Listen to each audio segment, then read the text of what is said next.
take this time to further address this whole issue of the scandal involving Vito Lopez, the assemblyman. And we not only issued a press release, but sent out a mailing to every single voter in the Democratic primary indicating our position on that issue. Again, I take the same position as Governor Cuomo, but I want to talk a little bit about a thing called the Civil Rights Act of 1964, specifically Title VII, which provides the guarantee against discrimination in the workplace.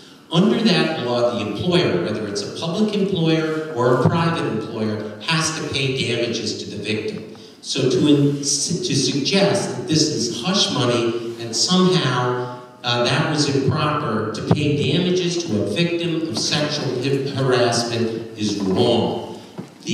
I've represented many women. They don't want their name all over the paper in order to further someone's political ambition. This is a serious matter, and it needs to be investigated by JCO, and it doesn't mean it needs to be litigated in court. Ms. Whalen? I'd like to thank you again for this opportunity to share my ideas on how we can build a better New York by creating more jobs, strengthening our economy, and restoring trust and accountability in the New York State Assembly.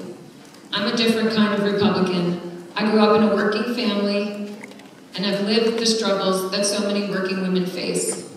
I will fight to lower taxes on middle-class families, strengthen our investments in education, and fight for a higher minimum wage.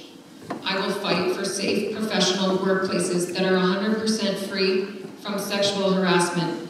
I will work for a level playing field for all women and all taxpayers. It's not enough to send out a press release 10 days later and hope for the best. We must hold those in power accountable, even when they are of the same political party.